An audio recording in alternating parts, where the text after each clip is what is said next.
Good morning friends. मेरा नाम नरेश देसाई है। मैं AMFI registered mutual fund distributor हूं और लोगों के लिए फाइनेंशियल प्लानिंग करता हूं। आज हम बात करेंगे वो बेसिकली करंट इवेंट्स के लिए, जो करंट इवेंट्स चल रही है अभी पिछले कुछ महीनों से, कुछ दिनों से, उसके बारे में बात करेंगे। अभी आज का ही एक एग्जांपल ले लो।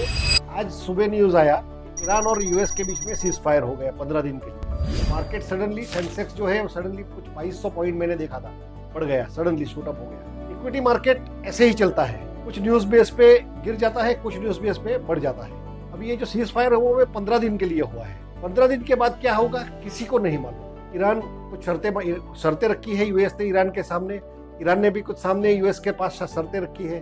दोनों ने आमने सामने शर्तें रखी है। दोनों कितना मानते हैं वो शर्तों को, कहाँ तक आते हैं मिडल वे में, उसके ऊपर डिपेंड है। लेकिन अगर आपको पैसा बनाना है तो इससे सुनहरा मौका आपको नहीं मिलेगा। अगले अपॉर्चुनिटी के लिए आपको काफी लंबे समय के लिए इंतजार करना पड़ सकता है।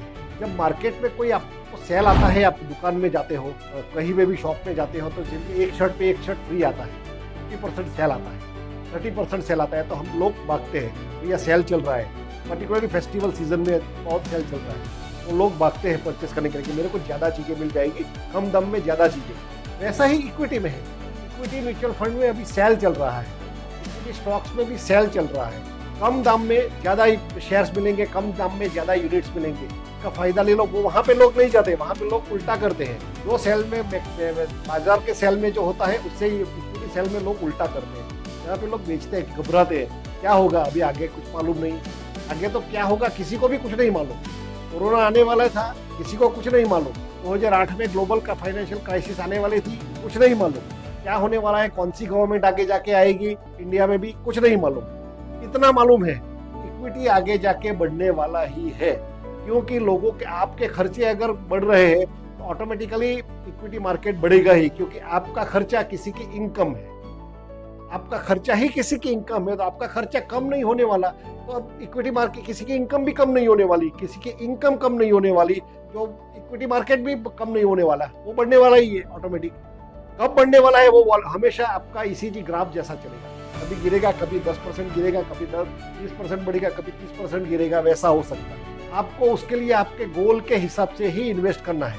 आपका शॉर्ट टर्म गोल है 1, 2, 3 साल के लिए, तो वैसे फंड्स में इन्वेस्ट कीजिए। अगर 5 साल के ऊपर का गोल है तो वैसे फंड में इन्वेस्ट कीजिए, आपका एडवाइजर तो सजेस्ट करता है। लेकिन ऐसा बनाना है तो उससे सुनहरा मौका नहीं मिलेगा। कोरोना के बाद ये पहला मौका आया है जब मार्केट 10-12% गिर चुका है। कोरोना के 2020 के बाद, 2020 गिरा था लास्ट, उसके बाद इतना मार्केट नहीं मूवमेंट हुआ, साइड ज़्यादा गया है, वन साइडेड। लेकिन ये सुनहरा मौका है। अभी दूसरा मौका कब आएगा नोबडी नोज। इस मौके का फायदा लीजिए। काफ़ी लोग इसमें क्या करते हैं, मैंने बोला जैसे उल्टा ही करते हैं लोग, कि नहीं, घबराते हैं कि क्या होगा, और आएगा, अगर एटम बम गिरा देंगे, कुछ नहीं, कुछ भी हो सकता है आगे जाके। लेकिन आपको अगर पैसा बनाना है, मैं तो बोल रहा हूँ जब अच्छा पैसा बनाना है, बड़ा पैसा, अभी इन्वेस्ट कीजिए, गोल के हिसाब से इन्वेस्ट कीजिए। ब्लाइंडली मत जाइए, आपका भाई क्या कर रहा है, आपका दोस्त क्या कर रहा है, आपका पड़ोसी क्या कर रहा है, वैसे मत जाइए। उसका गोल अलग हो सकता है, आपके भाई का भी गोल अलग हो सकता है, आपका भी गोल अलग होगा। तो दोनों को कंपेयर मत, कभी किसी के साथ कंपेयर मत कीजिए। उसको 15% मिला, मेरे को तो या 10 ही मिला, या मेरे को 18 मिला, उसको 12 ही मिला। कंपेयर मत कीजिए, हर एक का रिटर्न अलग ही होने वाला है। एक ही घर में हस्बैंड वाइफ का रिटर्न भी अलग हो सकता है। उसमें रिटर्न कभी भी कंपेयर मत कीजिए कि मेरे को इतना क्यों मिला, इसको इतना क्यों मिला। दूसरी बात, गोल्ड के प्राइजेस के लिए, गोल्ड प्राइजेस जो है वो पिछले 3-4 साल में काफी बढ़ चुके हैं। वो अभी स्टेबल हो गया, वो अभी एवरेजिंग पे आने वाले हैं। आगे जाके मेरा पर्सनल एजम्पशन ये है, गोल्ड प्राइसेस गिर भी सकते हैं, सम एक्सटेंट गिरेगा भी, कुछ कम होना ही पड़ेगा गोल्ड को एवरेज आने के लिए। जो गोल्ड का एवरेज ग्रोथ रेट है उसको आने के लिए गोल्ड का प्राइसेस को कम होना ही पड़ेगा। सिल्वर तो कम होगा ही होगा, लेकिन गोल्ड जो बढ़ रहा था काफी, तो उसका गोल्ड का रैली भी अभी थोड़ा सबड्यूड होगा, डाउन होगा, मेरे को लग रहा है। आगे 2-3 सालों में गोल्ड इतना तेजी से नहीं बढ़ेगा, इतने तेजी से पिछले 3-4-5 सालों में बढ़ा है। ग्रोथ होगा लेकिन कम होगा, प्राइसेस गिरेगा भी, शॉर्ट टर्म में गिर भी सकता है, और वहां पे कुछ 3-4-5-6 महीने के लिए रह भी सकता है, हो सकता है, क्योंकि एवरेज आना है। लॉ ऑफ एवरेज प्रिवेल करता है कहीं पे भी, कोई भी चीज में। इक्विटी मार्केट में भी ऐसा है। सेंसेक्स का रिटर्न, एवरेज रिटर्न 15-16% है, लेकिन कभी वो 15-16% कॉन्स्टेंट नहीं रहा है, कभी -20% रहा है, कभी +40% भी रहा है। लेकिन हमेशा एवरेज प्लस 40% रहा तो उसको कम कम आना ही है, तो -20 उसको बढ़ कम होना ही पड़ेगा एवरेज आने के लिए। जो एवरेज है 16, 15, 16 का एवरेज प्राइस आने के लिए जो भी बढ़ चुका है एसेट प्राइस उसको कम आना ही पड़ेगा, और जो कम हुआ है उसको बढ़ना ही पड़ेगा। अभी जो ये है एवरेज पिछले 6 महीने, 1 साल, 1.5 साल से मार्केट गिरा है। टिल डेट हाई था 85, 86,000, वहां से 72, 73 पे आके गिर चुका है। उसको बढ़ना ही है मार्केट से, और 86 के ऊपर जाएगा ही जाएगा। कितना जाएगा नहीं मालूम, कब जाएगा नहीं मालूम, लेकिन जाएगा। इतना मालूम है कि 100% जाएगा। इतना फेथ मेरे को 100% है। इसीलिए मैं बोल रहा हूँ, आप अगर खुद करने जाओगे, आप एक फंड मैनेजर को पैसा दो जो काफ़ी सालों से एक्सपीरियंस है, वो मैनेज कर रहा है अच्छी तरह से, उसने काफ़ी अच्छा रिटर्न भी दिया है। उसकी पास्ट हिस्ट्री देखिए कि फंड मैनेजर की काफ़ी अच्छा उनका परफॉर्मेंस रहा है, तो उसको उनको पैसा दीजिए। आप फंड मैनेजर को एडवाइज़र के थ्रू जाइए, फंड मैनेजर को पैसा दीजिए, फंड मैनेजर आपको एक अच्छा एक्सपीरियंस देगा। ये मेरा 100%। दूसरी बात, लैंड प्राइसेस जो बोल रहे हैं, मतलब ये जो प्रॉपर्टी मार्केट की बात कर रहे हैं, प्रॉपर्टी मार्केट में भी अभी पिछले कुछ महीनों से मैं देख रहा हूँ तो स्टैग्नेंट चल रहा है। इतना डीड नहीं हो रहा है, इतना सेल डीड नहीं बन रहा है जितना पहले बनता था।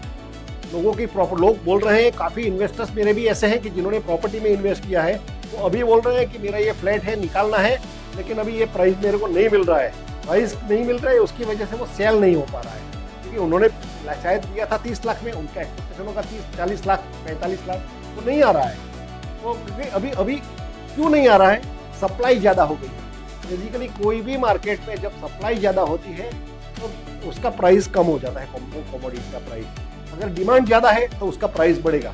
अभी कंस्ट्रक्शन ही इतने हो रहे हैं, इतने सारे नए नए बिल्डर्स हैं, इतनी सारी नई नई स्कीम्स आ रही है, रेसिडेंशियल, कॉमर्शियल, तो वहाँ पे जो प्रॉपर्टी के प्राइस है वो भी स्टैग्नेंट हो रहे हैं। उसमें भी आपको अभी ज़्यादा रिटर्न नहीं मिल रहा है। जो रेंटल यील्ड है वो अराउंड 4-5% के आजू बाजू मिल रही है। तो कहीं कुछ जगह पे तो 2-3% ही है, कुछ जगह पे। अब प्रॉपर्टी का प्राइस गिनो और रेंट गिनो, रेंटल यील्ड आपका 3-4% से ज़्यादा नहीं है। तो प्रॉपर्टी में भी अभी इतना ज़्यादा रिटर्न नहीं मिल रहा है, मुनाफा, जितना पिछले 10, 15, 20 सालों में मिला है, क्योंकि तब डिमांड ज़्यादा था, सप्लाई कम थी। अभी सप्लाई ज़्यादा हो गई है, डिमांड कम हो गया है, इसी की वजह से प्रॉपर्टी नहीं है। तो in present situation, current situation, best investment is in equity mutual funds. Go aggressively. If you have 5 साल 7 साल का होराइजन है, 10 साल का, तो गो एग्रेसिव।